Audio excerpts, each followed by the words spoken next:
¿Qué tal? Pláceme presentarme como médico otorrinolaringólogo, la doctora Magalis Díaz. En esta presentación es un honor para mí presentarle un tema tan importante, tan interesante como la otitis externa. El objetivo de nuestra presentación está basado en tener simple y llanamente una definición, los factores que predisponen a la misma, sintomatología, diagnóstico y tratamiento y por supuesto prevención, que es el objetivo básico y más importante del tema. En términos generales, podríamos preguntarnos qué es la otitis externa. La otitis externa aguda se define como la infección aguda del oído externo. Se trata de un proceso muy frecuente en la consulta pediátrica. La otitis externa aguda podríamos decir que es producida en la mayor parte de las veces por gérmenes de género Pseudomonas aeruginosa. Otros gérmenes implicados son Streptococcus, Streptococcus epidermidis, Proteus micrabilis, Klebsiella pneumoniae y hongos como Cándidas y Aspergillus. Se producen más frecuentemente en los meses de verano, ya que una de las medidas más frecuentes de adquisición de la enfermedad son las piscinas. Predomina el dolor, prurito, predominantemente e infección más crónica, edema periauricular importante, y en los casos de la enfermedad más aguda hay otorrea. Por lo mismo, cabe mencionar que si buscamos y analizamos y hacemos síntesis en los libros, en las diferentes bibliografías, nunca está exactamente la palabra exacta. Para un otorrinolaringólogo en una emergencia, sabemos que debemos prestar atención a una adecuada anamnesis para asimismo tener una adecuada, valga la redundancia por la palabra adecuada, clasificación. No es lo mismo que tener una otalgia en niños en verano que tener una otalgia en niños en invierno. No es lo mismo que tener un anciano quejumbroso, mal comido signos de desnutrición, diabetes o otras enfermedades inmunosupresoras, que tener ese mismo anciano que no sufra de diabetes, que es muy raro, un anciano que se alimente bien. Son diferentes diagnósticos.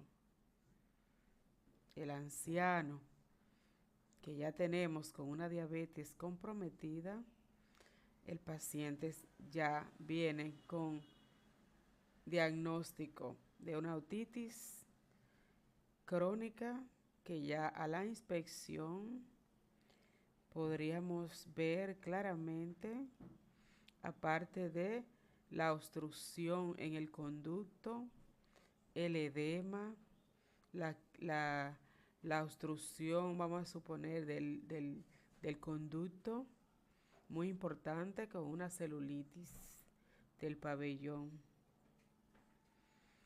Ya los casos más complicados podríamos ver ya complicaciones, ya siendo más amplia la clasificación de alteraciones en el hueso temporal y el prurito, muy importante que el paciente se manifiesta. Podríamos verlo en el exudado con una fetidez muy marcada. O sea, es muy importante que antes de introducir el otoscopio hay que hacer una inspección muy rigurosa desde la región del trago, pabellón auricular y que va de las manos en conjunto con la sintomatología, igualmente la fecha de que si es verano, que si es invierno, donde hay más resfriado para hacer diagnóstico diferencial de otitis externa a otitis media crónica, colesteatomatosa. Es muy importante, muy interesante, muy importante. Y es tan simple. Si estamos pensando en este diagnóstico, clasificarla y diferenciarla de otro diagnóstico, como es la otitis media crónica, que viene dada por supuesto, antecedentes de complicaciones en cuanto a infecciones recurrentes, vía respiratoria alta, etcétera, etcétera, que no vamos a entrar en detalle. Entonces el tratamiento se basa en antibioterapia, luego de una aspiración, si, si vemos por ejemplo que hay, en el caso más simple del oído del nadador, que a veces fue a la piscina, que fue a la playa, hay que hacer aspirado.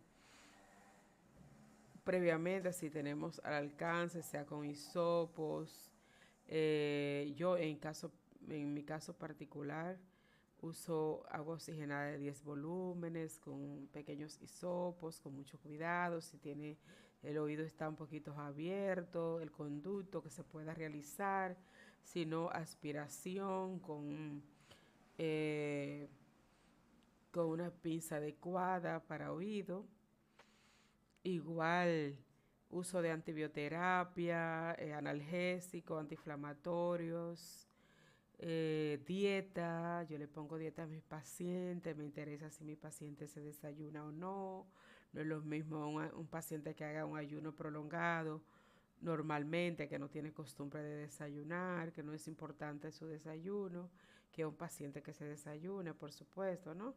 O sea, hay pacientes jóvenes, hay niños donde yo he hecho el diagnóstico de una diabetes mellitus tipo 2 y donde ese paciente, antes de salir del consultorio, aparte de las medidas otológicas a seguir, de no evitar agua en el oído, evitar uso de limpieza, de autolimpieza en el oído, uso prolongado de las gotas por un tiempo de 1 hora en posición de acostado, rescotado, para mejor efectividad.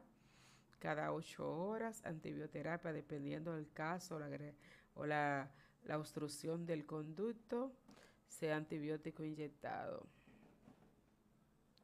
Entonces ese paciente antes de salir va con su dieta, de alimentarse adecuadamente a su hora, retirados los diferentes alimentos como azúcares, harinas, aceites en las comidas, etcétera, etcétera, alimentos enlatados y embotellados, etcétera, etcétera.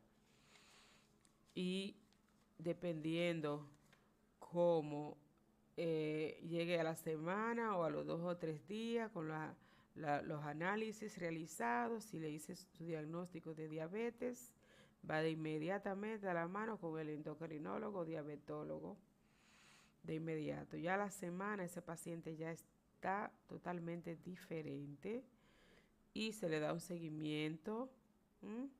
Para prevención, para prevenir en dado caso que sea ya una otitis externa aguda o crónica.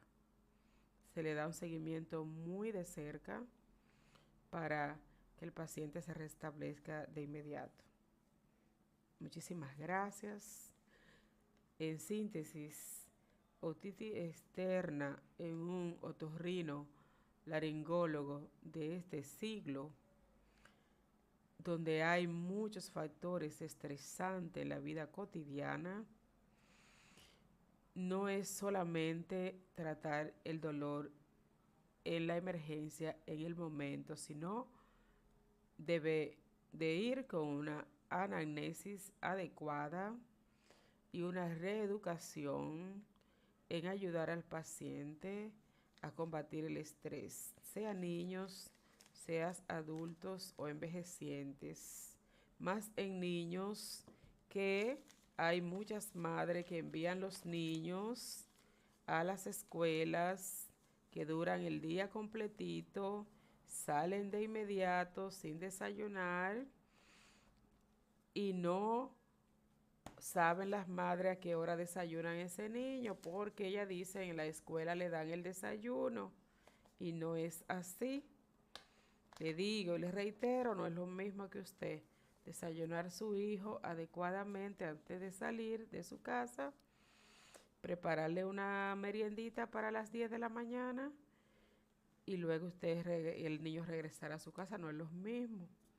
Entonces es muy frecuente en esos niños donde tienen internado de 7 a 5 de la tarde, 7 a.m. a 5 de la tarde, donde las madres, muchas veces esos niños no son llevados ni siquiera por los padres a las escuelas, sino son enviados